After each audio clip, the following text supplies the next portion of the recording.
لیکن آپ کو بتاؤں کہ آج ہم قرآن پر غور و فکر نہیں کرتے، اسی لیے ہمیں پتہ ہی نہیں ہوتا ہے کہ ہمیں کہاں رونا ہے اور کہاں نہیں رونا ہے۔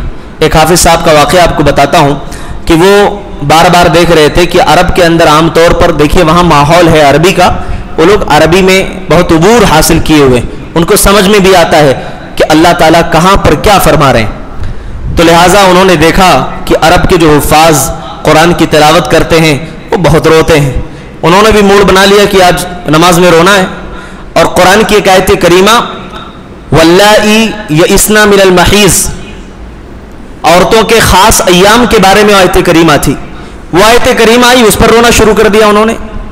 بھائی اس پر رونے کی کیا ضرورت ہے؟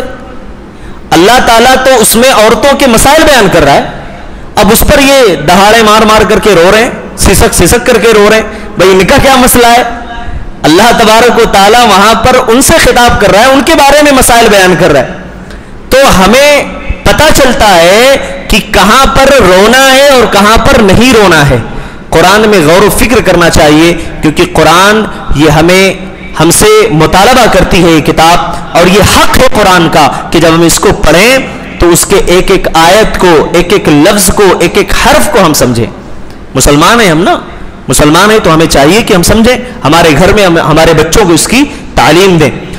ان الحمد للہ نحمده ونستعینه ونستغفره ونعوذ باللہ من شرور انفسنا ومن سیئات اعمالنا من يهده الله فلا مضل له ومن يضلله فلا هادي له واشهد ان لا اله الا الله وحده لا شريك له واشهد ان محمدا عبده ورسوله وبعد۔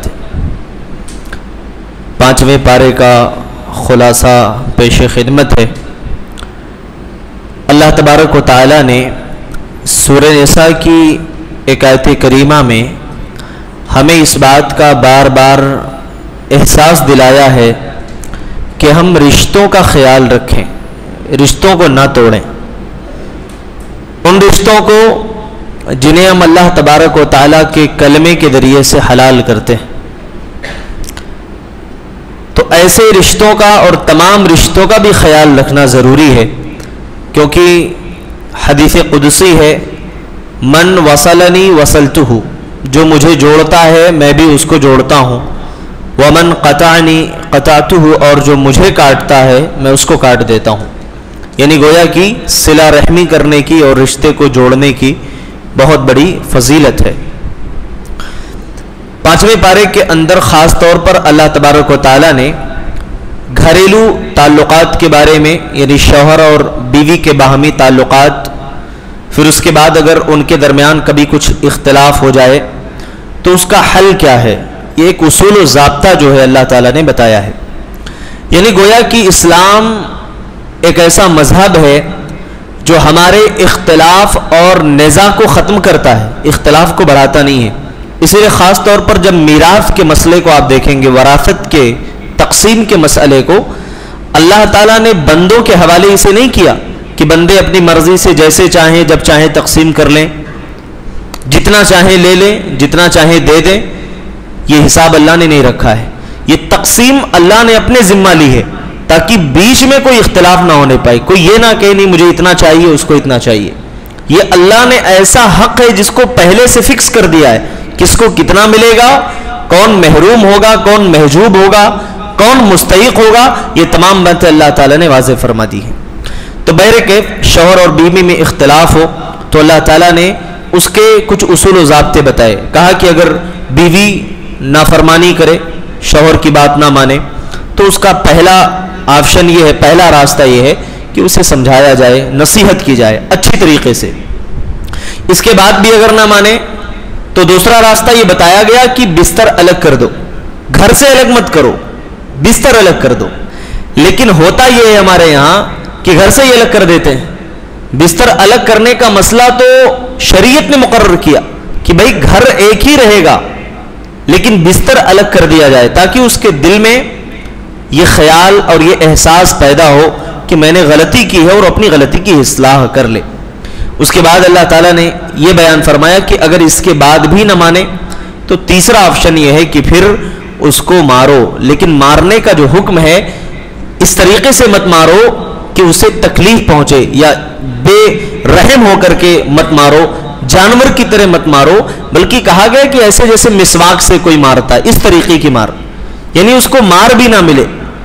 کیونکہ دیکھیے بسا اوقات صرف ہاتھ اٹھانا ہی سامنے والے کے دل میں ضمیر کو زندہ کرنے کے لیے کافی ہو جاتا ہے، اس کے ضمیر کو بیدار کرنے کے لیے کافی ہو جاتا ہے، کبھی کبھی زبان سے بول دینا کافی ہو جاتا ہے. تو اللہ تعالیٰ نے کہا کہ یہ تیسرا راستہ ہے، اگر اس کے بعد بھی بات سمجھ میں نہیں آ رہی ہے، اختلاف بڑھتا جا رہا ہے، مسائل اور الجھتے جا رہے ہیں، تو اللہ تعالیٰ نے آخری حل بتایا کہ پھر اس کے بعد بٹھاؤ، فیصلہ کرو، لڑکی کے گھر والے بھی آ جائیں، لڑکے کے گھر والے بھی جو ذمہ دار ہیں وہ بیٹھیں اور آپس میں معاملہ طے کریں، یعنی صلح کرنے کی کوشش کریں کہ معاملہ جو ہے واضح ہو جائے یا معاملہ اختلاف ختم ہو جائے. لیکن اگر پھر بھی اختلاف ختم نہ ہو، نزاع ختم نہ ہو، تو ایسا کریں کہ پھر اس کے بعد جدائی ہے، یعنی بیوی اپنا راستہ دیکھ لے، شوہر اپنا راستہ دیکھ لے، معاملہ وہیں پر رفع دفع کر دیا جائے. تو بہرکیف اسلام گھریلو زندگی کے تعلق سے اتنی پیاری تعلیم دیتا ہے کہ کبھی بھی اختلاف اور انتشار کی بات نہیں کرتا. دیکھیے اسلام کے اندر ایسا نہیں ہے کہ زور زبردستی سے کسی کے کندھے میں، کسی کے گلے سے کسی کو باندھ دیا گیا، چاہے لڑکی کے گلے سے لڑکے کو باندھ دیا جائے یا لڑکے کے گلے سے لڑکی کو باندھ دیا جائے. تو اسلام نے نہیں کہا کہ زبردستی اس کو نبھاتے رہو نبھاتے رہو. اگر نبھانے کی گنجائش نہیں نکل رہی ہے تو اسلام نے طلاق کا بھی آپشن رکھا ہے. عورت اگر نہیں نبھا پا رہی ہے تو اس کے لیے خلا کا آپشن رکھا ہے کہ اگر شوہر کی طرف سے کسی نافرمانی کا ڈر ہو کہ وہ میرے حقوق ادا نہیں کرے گا، یا مجھ کو گالیاں دیتا ہے، یا میرے اوپر ظلم و زیادتی کرتا ہے، یا میرے حقوق ادا نہیں کرتا، اس طریقے کا خطرہ ہے، شوہر بد اخلاق ہے، بد دین ہے، یہ تمام برائیاں اس کے اندر ہیں، تو عورت کو بھی اسلام نے پورا حق دیا ہے کہ وہ بھی خلا لے سکتی ہے. عورت یہ کہنے کا بالکل بھی حق نہیں رکھتی کہ نہیں اسلام نے سارا حق مردوں کو ہی دیا، عورتوں کو کچھ نہیں دیا. اسلام نے عورتوں کو بھی یہ اختیار دیا ہے کہ اگر مسائل بگڑنے لگیں تو آپ جو ہے عزت کے ساتھ جو مہر ہے شوہر کے حوالے کر دیں اور اس کے بعد آزادی لے سکتی ہیں. اس کے بعد اللہ تبارک و تعالیٰ نے 10 چیزوں کا حکم دیا، یعنی 10 حقوق اللہ نے بیان فرمائے. اللہ تعالیٰ نے ارشاد فرمایا سورہ نساء کی آیت نمبر 36 میں، وَاعْبُدُوا اللَّهَ وَلَا تُشْرِكُوا بِهِ شَيْئًا، اے لوگو تم اللہ کی عبادت کرو، اس کے ساتھ کسی کو شریک نہ کرو. وَبِالْوَالِدَيْنِ إِحْسَانًا، والدین کے ساتھ احسان کرو. وَبِذِي الْقُرْبَى وَالْيَتَامَى وَالْمَسَاكِينِ وَالْجَارِ ذِي الْقُرْبَى وَالْجَارِ ذِي الْجُنُبِ وَالصَّاحِبِ بِالْجَنبِ وَابْنِ السَّبِيلِ وَمَا مَلَكَتْ أَيْمَانُكُمْ إِنَّ اللَّهَ لَا يُحِبُّ مَنْ كَانَ مُخْتَالًا فَخُورًا. 10 حقوق اللہ نے بیان فرمائے ہیں. کہا اللہ تعالیٰ نے اللہ کی عبادت کرو، کسی کو شریک نہ کرو اللہ کے ساتھ، ماں باپ کا حق ادا کرو، رشتہ داروں سے، یتیموں سے، مسکینوں سے، قرابت داروں سے، ہمسایہ سے جو آپ کا پڑوسی ہے، اجنبی ہمسایہ سے، پہلو کے ساتھی سے، رات کے راہ کے مسافر سے، اور ان سے جن کے مالک تمہارے ہاتھ ہیں، یعنی جو تمہارے غلام ہیں ان کے ساتھ بھی تمہارے معاملات اچھے ہونے چاہیے. اللہ تبارک و تعالیٰ نے 10 حقوق بیان فرمائے ہیں، اور ان 10 حقوق کے روشنی میں ہم اپنے آپ کا جائزہ لے لیں کہ ہم اپنے حقوق کو اپنے تئیں کتنے اچھے طریقے سے ادا کر رہے ہیں. یہ آیت کریمہ ہمیں اپنا جائزہ لینے کی تاکید کرتی کہ ہم خود اپنا جائزہ لیں، ہم کتنا حقوق ادا کر رہے ہیں. ظاہر ہے کہ اگر غلام کا زمانہ نہیں تو بہت سارے ایسی چیزیں ہیں جو ہمارے ہاتھ میں ہیں، ہم وہ چاہیں تو ادا کریں اور چاہے تو نہ کریں. ادا کریں گے تو اللہ کو پسند ہے، وہ حق ادا نہیں کریں گے تو اللہ کو نہ پسند ہے. اس کے بعد اللہ تبارک و تعالیٰ نے یہ بیان فرمایا ہے کہ فَكَيْفَ إِذَا جِئْنَا مِن كُلِّ أُمَّةٍ بِشَهِيدٍ وَجِئْنَا بِكَ عَلَىٰ هَٰؤُلَاءِ شَهِيدًا، کہ اس وقت کیا حال ہوگا، کس کا؟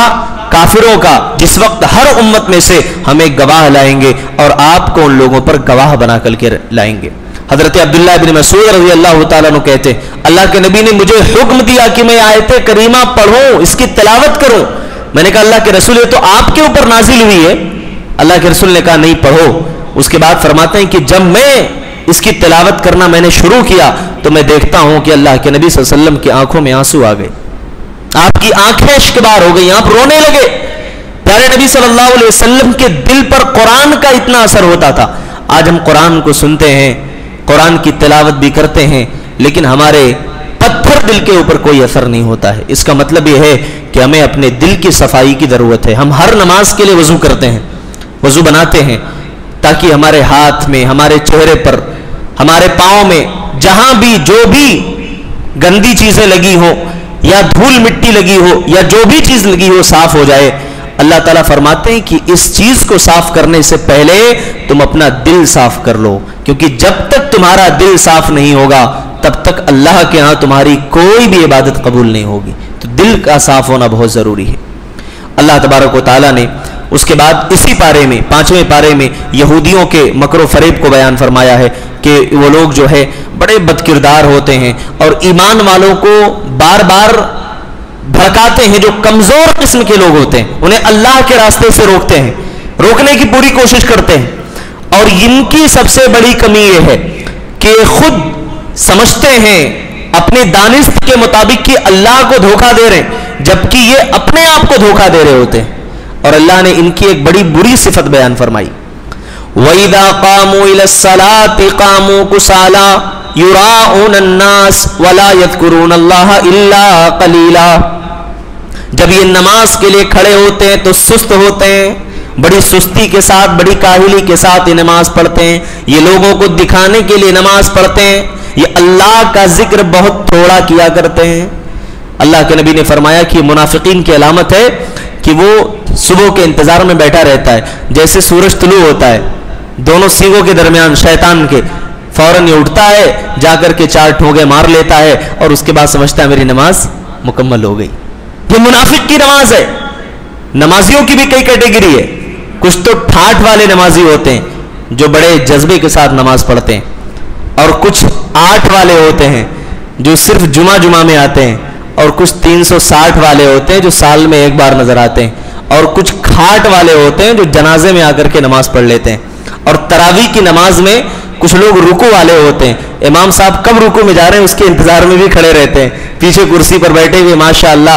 امام صاحب کبھی کبھی ایسا ہوتا ہے کہ کوئی ایسی آیت کریمہ آتی ہے جس میں اللہ کا لفظ ہوتا ہے تو فوراً کرسی سے اٹھ کے آ جاتے ہیں, لیکن پتہ چلتا نہیں ابھی تو رکوع میں جانا ہی نہیں. کبھی کبھی جو قیام میں ہوتے ہیں وہ بھی بیچارے انتظار میں رہتے ہیں, امام صاحب کب رکوع میں جائیں, کب رکوع میں جائیں, بڑے منتظر ہوتے ہیں.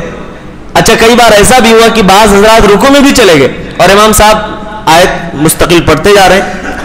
تو ایسا نہیں ہونا چاہیے. نماز میں آدمی اگر سستی محسوس ہو, اس کا بھی طریقہ ہے, آپ جائیں وضو کر لیں, حشاش بشاش ہو جائیں, پھر آئیں جماعت میں شامل ہوں آپ.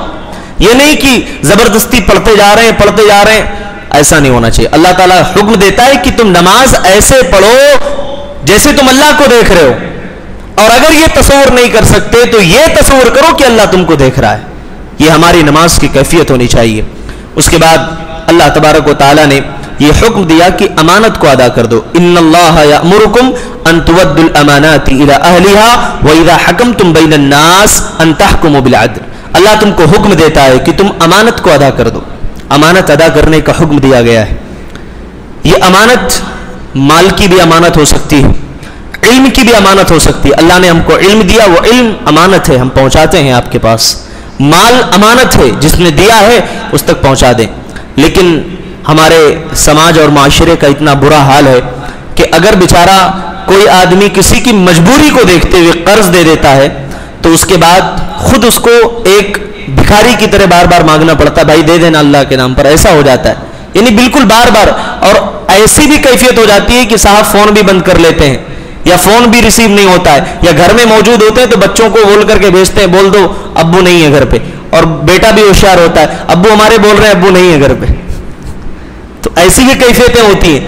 تو امانت ادا کر دو. امانت ادا کرو گے تو آپ کو چھپنے کی ضرورت نہیں ہے, آپ کو کہیں چہرہ چھپا کے بھاگنے کی ضرورت نہیں ہے, آپ کو چہرے پہ پٹی باندھ کر مارکیٹ میں گھومنے کی بھی ضرورت نہیں پڑے گی. آپ کھلے عام گھومیں گے, بھائی کوئی مسئلہ نہیں ہے, کیونکہ سارے لوگوں کے حقوق آپ نے ادا کر دی. کسی کا حق باقی نہیں کہ کوئی آپ کا ہاتھ پکڑ لے.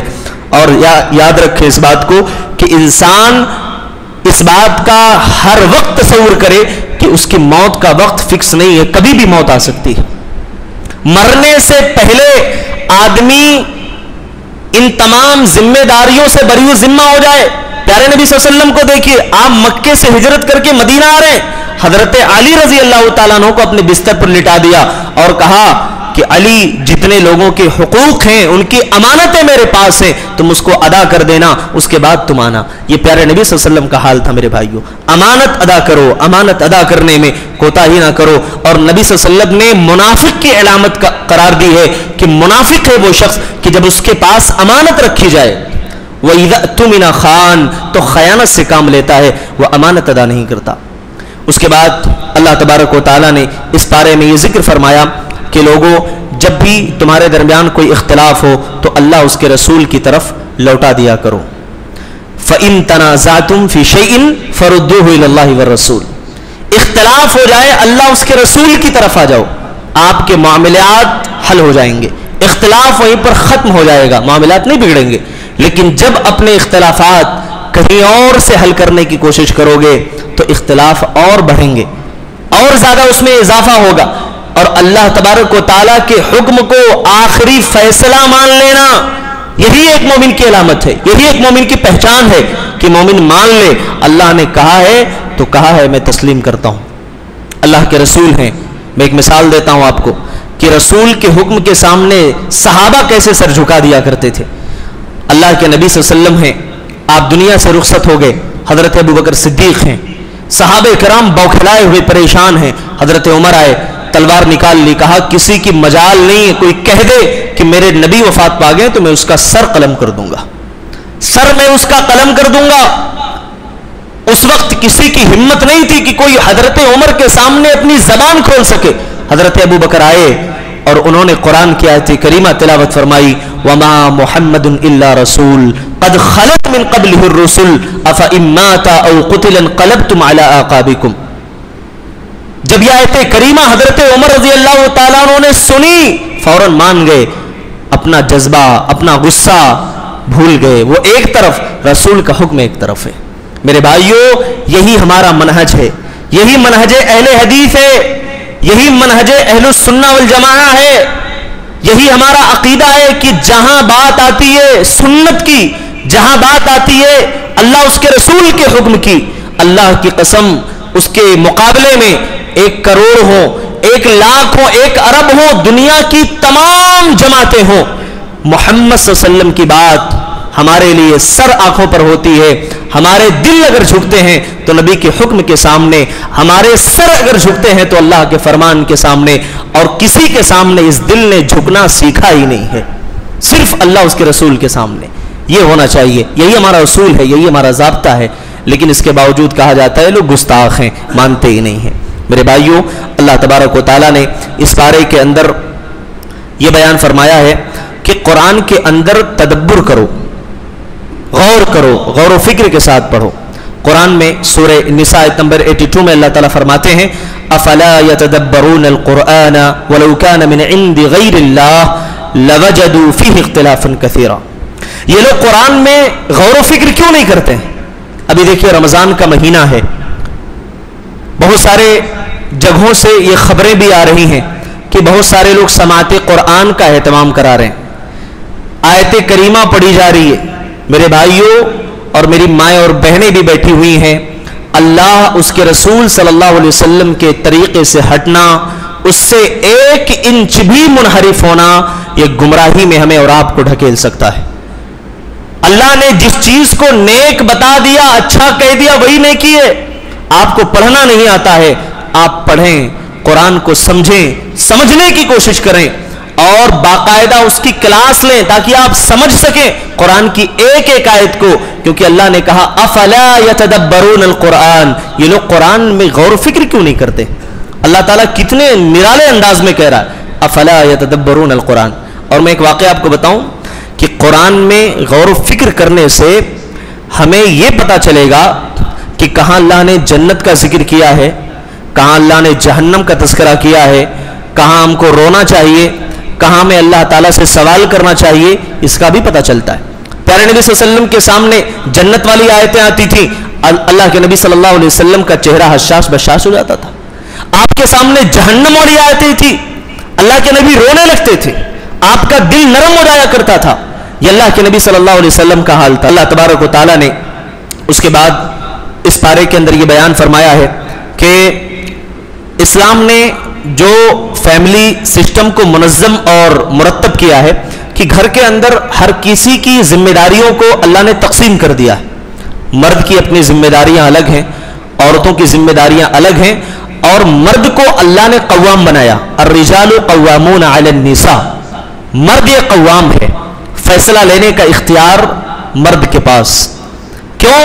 اس کی دو وجہیں ہیں. پہلی وجہ یہ ہے کہ اللہ تعالیٰ نے فطری اعتبار سے مرد کو عورت پر ممتاز بنایا ہے، فطری اعتبار سے. اور دوسری وجہ یہ ہے کہ گھر کے نان و نفقے کی ذمہ داری، عورت کے نان و نفقے کی ذمہ داری مرد کے اوپر ہوتی، لہٰذا مرد اسی لیے قوام ہے. اور اللہ تبارک و تعالیٰ نے یہاں پر دونوں کے حقوق واضح کر دیے کہ مرد اس کے اپنے حقوق ہیں، عورت اس کے اپنے حقوق ہیں. دونوں کا اپنا دائرہ ہے، اور دونوں اپنے دائرے سے باہر نکلیں گے تو وہاں پر تباہی اور بربادی ہونی ہی ہونی ہے. دونوں کو اپنے دائرے میں رہنا چاہیے. اسی لیے آپ دیکھیں گے اکثر و بیشتر جس فیملی کے اندر اسلامی نظام اور اسلامی سسٹم کی دھجیاں اڑائی جاتی ہیں وہاں پر اختلاف اور انتشار ہونا ہی ہونا ہے. وہاں مسائل بگڑنے ہی بگڑنے، ہم اپنے عقل و دماغ سے اس کو نہیں چلا سکتے. میں آپ کو بتاتا ہوں کہ اللہ کی قسم میں نے ایسے بھی واقعات میرے سامنے جو بیان کیے گئے، آس پاس کے واقعات کہ بچے کی شادی ہوئی، دونوں بڑے اچھے سے رہ رہے تھے. میں اللہ کے لیے کسی پر طنز نہیں کر رہا ہوں، میری مائیں اور بہنیں برا نہ مانے، یہ کسی کے اوپر فٹ نہیں کر رہا ہوں. میں ایک مثال دے کر کے بات کو واضح کرنا چاہتا ہوں کہ پھر میں نے سنا اور میرے سامنے حقائق، جو بچی کے والدہ ہے، بوڑھی والدہ جس کی عمر تقریباً 50 سال 60 سال، کچھ نہیں کر سکتی بیچاری، بے بس ہے، رو رو کر کے بیان کر رہی ہے کہ میری بیٹی کی میں نے شادی کی، 3 لاکھ 4 لاکھ روپے میں نے خرچ کیے، اور بچے کی والدہ نے بچے کے اوپر پریشر ڈال کر زبردستی فورس کر کر میری بچی کو طلاق لگانا کہ میری بچی کو چھوڑ دے، اس کو گھر پر مت لا، منحوس ہے وہ. اس طریقے کی چیزیں جب معاشرے میں سماج میں سننے میں آتی ہیں تو اللہ کی قسم دل خون کے آنسو روتا ہے کہ کیسی یہ ظالم ہے، یہ ظالم ہے، یہ عورت جو ایک عورت کی دشمن ہے کہ اس کو ہنستے کھیلتے اس کے گھر کو اجاڑ دیتی ہے، ہنستے کھیلتے ہوئے چہرے کو پوری زندگی کے لیے مرجھا دیتی ہے. اس کی زندگی سے ہنسیاں خوشیاں تمام چیزیں دفع ہو جاتی ہیں، دور ہو جاتی ہیں، اور وہ بے بس ہو کر کے اپنے گھر میں گھٹ گھٹ کر کے زندگی گزارتی ہے. بار بار یہ واقعات ہوتے ہیں، اور ایسا اس وقت ہوتا ہے جب دیکھا جاتا ہے عام طور پر بچے کی شادی ہو گئی، بچہ بڑی اچھے سے زندگی گزار رہا ہے بیوی کے ساتھ، تو والدہ جورو کا تو غلام بن گیا. آپ کیوں غلام بن گیا بھائی؟ غلام کیوں بنایا آپ نے؟ نہیں بنانا چاہیے تھا آپ کو، آپ نے شادی نہیں کرنی تھی. اگر آپ کو لگ رہا ہے کہ غلام بنا، ہاں حقوق ادا کرنا ہے اس کو، بیوی کے بھی حقوق ادا کرے، ماں کے بھی حقوق ادا کرے، باپ کے بھی حقوق ادا کرے، بہنوں کے بھی حقوق ادا کرے، ساری ذمہ داریوں کو سمجھے. ایسا نہیں ہونا چاہیے کہ بس 24 گھنٹہ بس اس کے ذہن و دماغ پر، اس کے زبان پر بیوی بیوی بیوی ہی ہے. نہیں، اس کے اور بھی حقوق اور ذمہ داریاں ہیں، وہ بھی ادا کرنا اس کے اوپر لازمی ہے. ہاں اگر وہ گھر میں کوئی اور ذمہ داری ادا نہیں کرتا، اس سے آزاد اپنے آپ کو سمجھ رہا ہے، تو آپ بالکل اس کا گریبان آپ پکڑ سکتی ہیں، اس کا ہاتھ پکڑ سکتی ہیں، اس کو آپ متنبہ کر سکتی ہیں، یہ آپ کا پورا پورا حق ہے. لیکن اللہ کے لیے بلا وجہ صرف دل میں بدگمانی کی بنیاد پر کہ جب سے یہ آئی ہے، جب سے تو میرا بچہ میرے ہاتھ سے ہی نکل گیا، جب سے آئی ہے جب سے تو میرے بچے کا لہجہ ہی بدل گیا، اس طریقے کی چیزیں جو دلوں میں بدگمانی پیدا کرتی ہیں، اللہ کی قسم اس سے بچنے کی ضرورت ہے. اپنے دلوں کو صاف رکھنے کی ضرورت ہے. یہ 2-4 دن کی زندگی کیا کر لیں گے اس میں؟ یہ 4 دن کی زندگی ختم ہو جائے گی، اور یہ زندگی ختم ہو گئی اس کے بعد تو حساب و کتاب ہونا ہے نا. ہمارے اعمال اچھے ہیں، اچھا بدلہ، برے ہیں تو برا. اللہ تبارک و تعالیٰ نے اس کے بعد منافقوں کے بارے میں بتایا کہ یہ اللہ کے لیے محبت نہیں کرتے ہیں، یہ دل کے اندر دشمنی رکھتے ہیں اسلام اور مسلمانوں کی. اور ان کی سب سے بری عادت یہ ہے کہ اسلام کا چولا پہن کر کے آتے ہیں اور مسلمانوں کو، اسلام کو نقصان پہنچانا چاہتے ہیں. اسی لیے میں آپ کو بتاؤں کہ قرآن کے اندر اللہ نے منافقوں کے بارے میں جو بات کہی ہے وہ بڑی سخت بات ہے. اللہ نے کیا فرمایا؟ ان المنافقین فی الدرک الاسفل من النار، یہ منافقین جہنم کے سب سے نچلے درجے میں، نچلے حصے میں جائیں گے۔ اللہ تبارک و تعالیٰ نے مشرکوں کے بارے میں وہ وعید نہیں سنائی جو منافقوں کے بارے میں اللہ نے وعید سنائی۔ یہ نفاق اپنے دلوں کے اندر رکھتے ہیں، ان کی زبان پر کچھ اور ہوتا ہے، ان کے دل میں کچھ اور ہوتا ہے۔ یہ ذل و جہین ہوتے ہیں، دو چہرے والے ہوتے ہیں۔ دو منڈی والا صاحب دیکھا آپ لوگوں نے؟ دو چہرے والے ہوتے ہیں، یہ کہتے کچھ اور ہیں، کرتے کچھ اور ہیں۔ اللہ تعالیٰ نے کہا یہ جہنم کے سب سے نچلے طبقے میں جائیں گے، سب سے نچلے درجے میں جائیں گے۔ اللہ تبارک و تعالیٰ نے اسی لیے منافقوں کے ایک ایک حرکت کو بڑی تفصیل کے ساتھ قرآن میں بیان کیا ہے، ہمیں متنبہ کرنے کے لیے کہ ایسے ہی ہمارے درمیان بھی مسائل ہو سکتے ہیں اور ہمیں بہت محتاط رہنے کی ضرورت ہے۔ اللہ تبارک و تعالیٰ سے آئیے ہم سب مل کر کے، خصوصاً میرے بھائیوں اور میری بہنوں سے میں گزارش کروں گا، میری ماؤں سے بھی گزارش کروں گا کہ میں اور ہم سب مل کر کے ان اسیروں کے لیے، ان قیدیوں کے لیے، ان لوگوں کے لیے دعا کریں جو جیل کی سلاخوں میں سالوں سے بند ہیں، جنہوں نے دنیا میں رہتے ہوئے دنیا کی رنگینی نہیں دیکھی، دنیا میں رہتے ہوئے دنیا سے بے خبر ہیں، جنہیں کچھ بھی پتا نہیں باہر کیا چل رہا ہے، باہر کیا ہو رہا ہے۔